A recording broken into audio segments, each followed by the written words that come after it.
Hello students, आज मैं आपको सिंथेसिस के अंतर्गत पार्टिसिपल पढ़ाने जा रहा हूं। इसमें हम जानेंगे कि दो या दो से अधिक सिंपल सेंटेंसेस को मिलाकर एक नया सिंपल सेंटेंस पार्टिसिपल के नियम से कैसे बनाया जाता है। सबसे पहले हम ये जानें कि पार्टिसिपल किसे कहते हैं। मैंने यहां पर लिखा है पार्टिसिपल की डेफिनेशन, परिभाषा इंग्लिश में लिखा है participle is an adjective made from a verb. उसका हिंदी अर्थ भी मैंने लिखा है कि पार्टिसिपल वर्ब का ही रूप होता है जो एक एडजेक्टिव की तरह कार्य करता है। पार्टिसिपल वाक्य में एक वर्ब का ही रूप होता है जो बिल्कुल एक एडजेक्टिव, एक विशेषण की भांति कार्य करता है।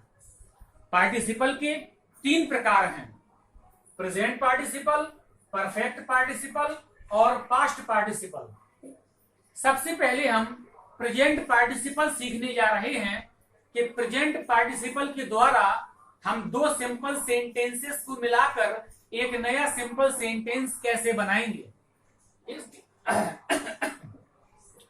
इसके लिए हमें यह जानना जरूरी है कि प्रेजेंट पार्टिसिपल क्या होता है, ये कैसे बनता है। मैंने लिखा है वर्ब की फर्स्ट फॉर्म में आईएनजी लगाने से प्रेजेंट पार्टिसिपल बनता है।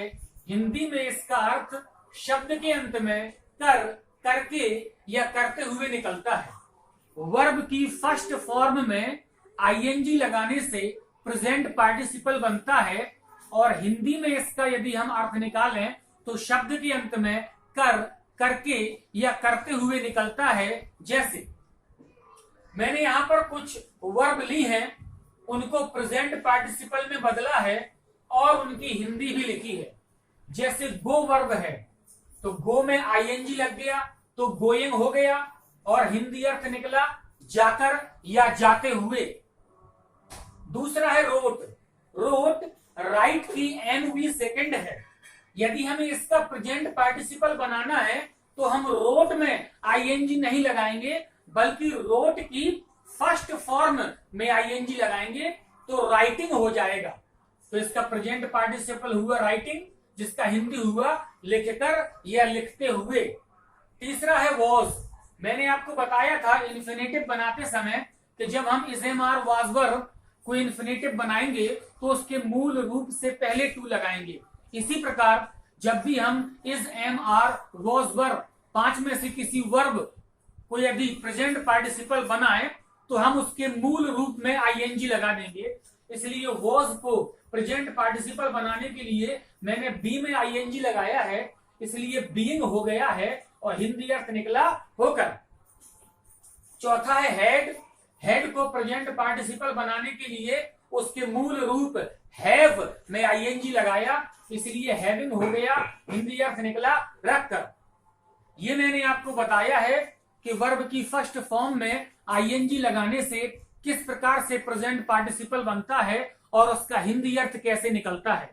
अब मैं आपको प्रेजेंट पार्टिसिपल के द्वारा दो या दो से अधिक सिंपल सेंटेंसेस को मिलाकर एक नया सिंपल सेंटेंस कैसे बनाते हैं, इसके नियम बतला रहा हूं। सबसे पहला नियम, जब दोनों वाक्यों का सब्जेक्ट समान हो तथा एक के बाद एक तुरंत कार्य हो रहे हों तो पहले वाले कार्य की वर्ब को प्रेजेंट पार्टिसिपल बनाकर पार्टिसिपल से ही वाक्य शुरू करते हैं तथा दूसरा वाक्य कॉमा से जोड़ देते हैं। प्रेजेंट पार्टिसिपल का पहला नियम हमें बताता है कि जब दो वाक्य लिखे हों, दोनों वाक्यों का सब्जेक्ट एक ही हो, दोनों वाक्यों का सब्जेक्ट समान हो और दोनों वाक्यों में जो क्रियाएं हो रही हों वो एक के बाद एक तुरंत क्रियाएं हो रही हों। यदि ऐसे दो वाक्य हमें देखने को मिलते हैं तो जो कार्य पहले हुआ है उसकी वर्ब को हम प्रेजेंट पार्टिसिपल बना देंगे, अर्थात उसकी वर्ब की फर्स्ट फॉर्म में आईएनजी लगा देंगे और उसी प्रेजेंट पार्टिसिपल से वाक्य शुरू करेंगे और दूसरा वाक्य कॉमा से जोड़ देंगे। जैसे Radha went to the garden she plucked flowers, Radha बगीचे में गई, उसने फूल तोड़े। इन दोनों वाक्यों का सब्जेक्ट एक ही है, राधा ही बगीचे में गई और राधा ने ही फूल तोड़े। तो पहली शर्त सही हो गई कि जब दोनों वाक्यों का सब्जेक्ट समान हो। दूसरा, वह बगीचे गई और उसने फूल तोड़े, अर्थात इन दोनों वाक्यों में जो क्रियाएं हो रही हैं, पहली क्रिया वेंट यानी कि जाना, दूसरी क्रिया प्लग्ड यानी कि तोड़ना, ये दोनों क्रियाएं एक के बाद एक तुरंत हो रही हैं। इसलिए जो कार्य पहले हुआ है वो कार्य है बगीचे जाना, उसकी वर्ब है वेंट। पहले होने वाले कार्य की वर्ब को प्रेजेंट पार्टिसिपल बनाकर उसी पार्टिसिपल से वाक्य शुरू करेंगे। तो पहला वाला कार्य हुआ है बगीचे जाना, उसकी वर्ब है वेंट, उसको हमें प्रेजेंट पार्टिसिपल बनाना है। तो वेंट में नहीं बल्कि वेंट की फर्स्ट फॉर्म गो को प्रेजेंट पार्टिसिपल बनाएंगे, गो में आईएनजी लगाएंगे और उसी से वाक्य शुरू करेंगे। तो वाक्य शुरू हुआ गोइंग टू द गार्डन। मैंने नियम में लिखवाया कि पहले होने वाले कार्य की वर्ब को प्रेजेंट पार्टिसिपल बनाकर उसी पार्टिसिपल से वाक्य शुरू करेंगे और दूसरा वाक्य कॉमा से जोड़ देंगे। मैंने दूसरा वाक्य कॉमा से जोड़ दिया है। क्या अंतर किया है कि राधा जो पहले वाक्य का सब्जेक्ट था, राधा ही दूसरे वाक्य का सब्जेक्ट है, लेकिन नाउन रिपीट नहीं किया जाता, इसलिए इस वाक्य में नाउन का प्रोनाउन सी आया था। लेकिन यहाँ पर एक ही वाक्य हो गया, इसलिए नाउन आएगा, प्रोनाउन नहीं आएगा, इसलिए यहाँ पर राधा आया। तो वाक्य बना going to the garden, Radha plucked flowers. पहले दो वाक्यों का हिंदी अर्थ क्या था? राधा बगीचे गई, उसने फूल तोड़े। जब दोनों वाक्यों को जोड़ दिया गया प्रेजेंट पार्टिसिपल से, तो हिंदी अर्थ क्या निकला? बगीचे जाकर, बगीचे जाकर राधा ने फूल तोड़े। दो सिंपल सेंटेंसेस को मिलाकर एक नया सिंपल सेंटेंस बन गया प्रेजेंट पार्टिसिपल के नियम से। दूसरा एग्जांपल देखें, ही सा the tiger he ran away. उसने चीते को देखा, वह भाग गया। दो वाक्य, दोनों का सब्जेक्ट एक ही और दोनों में एक के बाद एक कार्य तुरंत हो रहे हैं। जो कार्य पहले हुए चीते को देखना, उसकी वर्ब को सा को प्रेजेंट पार्टिसिपल बनाकर उसी पार्टिसिपल से वाक्य शुरू करेंगे। तो सा का प्रेजेंट पार्टिसिपल बना सीइंग, सीइंग से ही वाक्य शुरू किया, सीइंग द टाइगर, और दूसरा वाक्य कॉमा से जोड़ देंगे, कॉमा ही रैन अवे।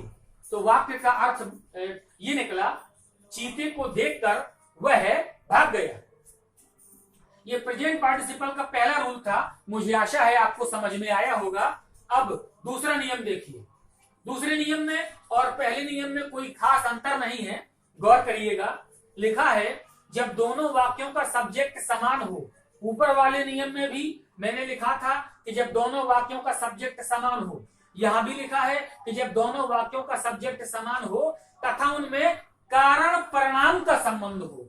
ऊपर ये लिखा था कि सब्जेक्ट समान हो और कार्य एक के बाद एक तुरंत घटित हो रहे हों, लेकिन यहां पर ये लिखा है कि सब्जेक्ट समान हो लेकिन उन दोनों वाक्यों में कारण और परिणाम का संबंध हो।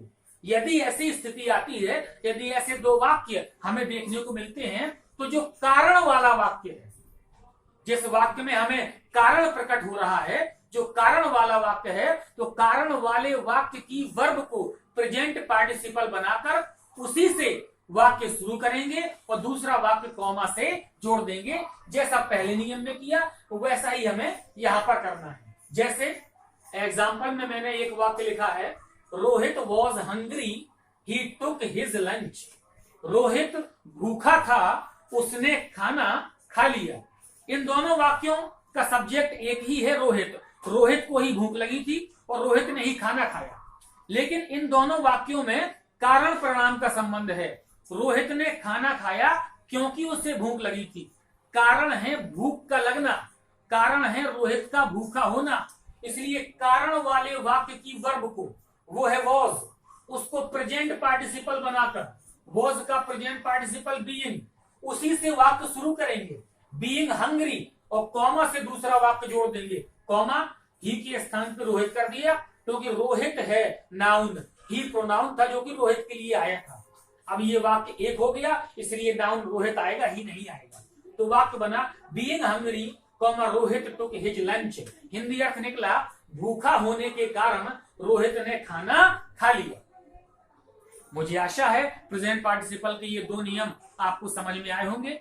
तीसरा और आखिरी नियम देखें, ये इन दो नियमों से थोड़ा हटकर है क्योंकि इन दो नियमों में सब्जेक्ट समान थे, लेकिन इस तीसरे नियम में सब्जेक्ट समान नहीं बल्कि सब्जेक्ट दोनों वाक्यों का अलग अलग होगा। नियम में लिखा है जब दोनों वाक्यों का सब्जेक्ट अलग अलग हो तथा पहले वाक्य का ऑब्जेक्ट ही दूसरे वाक्य का सब्जेक्ट हो। एक शर्त है इसमें कि जब दोनों वाक्यों का सब्जेक्ट अलग अलग हो, समान ना हो, लेकिन पहले वाक्य में जो ऑब्जेक्ट आया है दूसरे वाक्य में उसी ऑब्जेक्ट का सब्जेक्ट बना हो। जब दोनों वाक्यों का सब्जेक्ट अलग अलग हो और पहले वाक्य का ऑब्जेक्ट ही दूसरे वाक्य का सब्जेक्ट हो तो पहला वाक्य ज्यों का त्यों लिखता।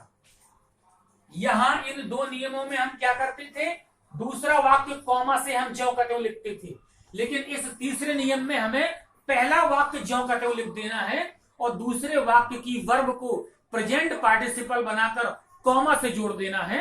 कोई दिक्कत नहीं है। एग्जाम्पल देखिए, लिखा है आई सॉ अ बेगर। मैंने एक भिखारी देखा।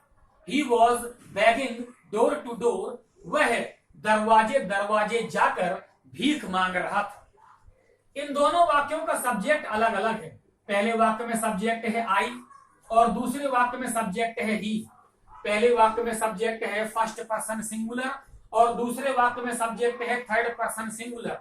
दोनों वाक्यों का सब्जेक्ट अलग अलग है, लेकिन पहले वाक्य का ऑब्जेक्ट ही, ऑब्जेक्ट पहले वाक्य में बेगर भिखारी, पहले वाक्य का ऑब्जेक्ट ही दूसरे वाक्य का सब्जेक्ट है। मैंने एक भिखारी को देखा और भिखारी भीख मांग रहा था, यानी कि पहले वाक्य का ऑब्जेक्ट ही दूसरे वाक्य का सब्जेक्ट है। यहां पर ये तीसरे नियम की शर्त लागू हो गई कि जब दोनों वाक्यों का सब्जेक्ट अलग अलग हो लेकिन पहले वाक्य का ऑब्जेक्ट ही दूसरे वाक्य का सब्जेक्ट हो तो पहला वाक्य ज्यों का त्यों लिखकर, मैंने पहला वाक्य ज्यों का त्यों लिख दिया आई सॉ अ बेगर।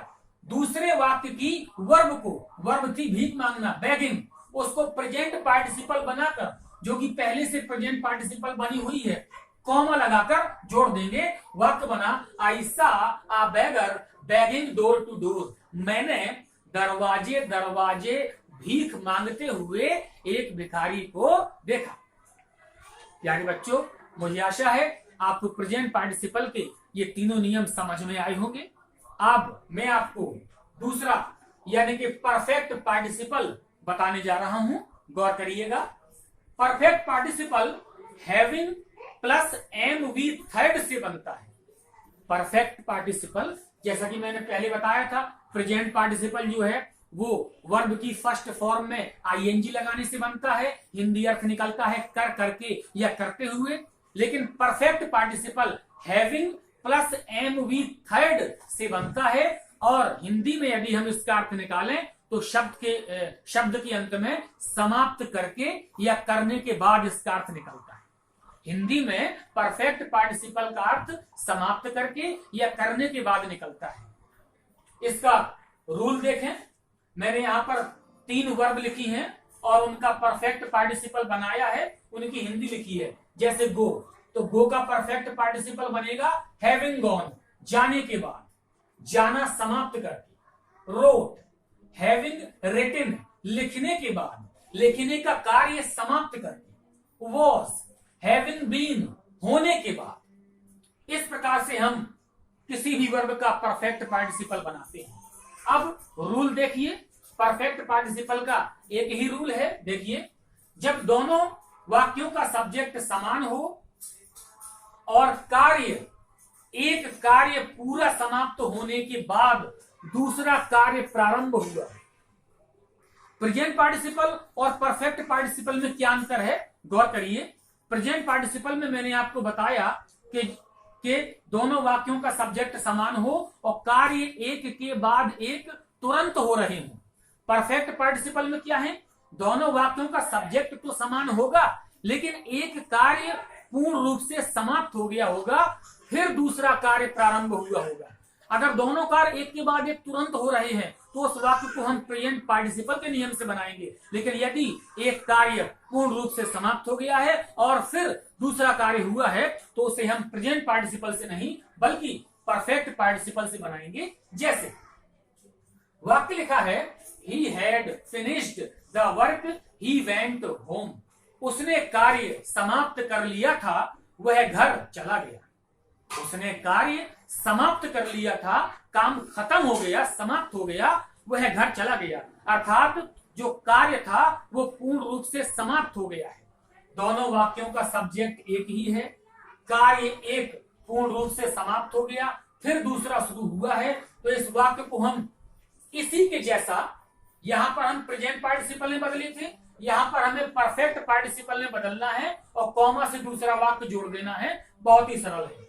तो पहले वाले कार्य की वर्ब थी फिनिश्ड, फिनिश्ड को हमें परफेक्ट पार्टिसिपल में बदला तो हैविंग फिनिश्ड हो गया, और उसी पार्टिसिपल से हमने वाक्य शुरू किया तो वाक्य बना हैविंग फिनिश्ड द वर्क, और कॉमा से वाक्य जोड़ दिया ही वेंट होम। इस वाक्य का हिंदी अर्थ निकला काम समाप्त करने के बाद वह घर चला गया। इस प्रकार हमने इन दो सिंपल सेंटेंसेस को मिलाकर परफेक्ट पार्टिसिपल के नियम से एक नया सिंपल सेंटेंस बना दिया। अब मैं पार्टिसिपल का तीसरा और आखिरी प्रकार बताने जा रहा हूं, उसका नाम है पास्ट पार्टिसिपल। पास्ट पार्टिसिपल बहुत ही आसान है, लेकिन पास्ट पार्टिसिपल से जब हम दो वाक्यों को जोड़ेंगे तो उसको हम प्रेजेंट पार्टिसिपल या परफेक्ट पार्टिसिपल की भांति नहीं जोड़ेंगे। हमें उसको बहुत ही सरलता से, बहुत ही आसानी से पास्ट पार्टिसिपल को एडजेक्टिव की तरह लेकर वो एडजेक्टिव जिस नाउन के लिए आया है उस नाउन से पहले रख देना है बस। मैंने लिखा है पास्ट पार्टिसिपल वर्ब की थर्ड फॉर्म ही होता है जो एडजेक्टिव का कार्य करता है। पास्ट पार्टिसिपल वर्ब की थर्ड फॉर्म ही होता है जो वाक्य में पूर्ण रूप से एडजेक्टिव यानी कि विशेषण का कार्य करता है। जब दो वाक्यों में से किसी एक वाक्य में एक ऐसी वर्ब आ जाए जो पहले वाले वाक्य में किसी नाउन की विशेषता बतलाए तो उस वर्ब को पास्ट पार्टिसिपल बनाकर उस नाउन से ठीक पहले लिख देते हैं। जैसे वाक्य है Ram found his pen it was lost. Ram को अपना पेन मिल गया, यह खो गया था।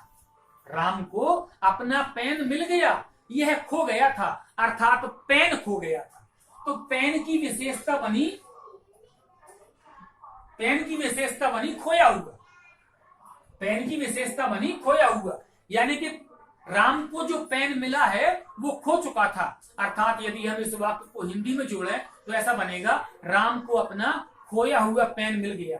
ये जो लॉस्ट एडजेक्टिव था ये पेन के लिए आया था, इसको पास्ट पार्टिसिपल बनाकर जो कि पहले से बना हुआ है और जिस नाउन के लिए ये पास्ट पार्टिसिपल आया है उस नाउन के पहले लिख देना है। तो वाक्य बना Ram found his lost pen, Ram को अपना खोया हुआ पेन मिल गया। प्यारे बच्चों, मुझे आशा है कि सिंपल सेंटेंसेस के अंतर्गत आपको ये दूसरा रूल यूज ऑफ पार्टिसिपल अच्छी तरह से समझ में आया होगा। अगर आपको कहीं दिक्कत होती है तो आप वीडियो को रिवर्स करके एक बार फिर से देख सकते हैं और समझ सकते हैं। आगे के वीडियो में मैं सिंपल सेंटेंसेस को बनाने का एक नया नियम सिखाऊंगा। नमस्कार।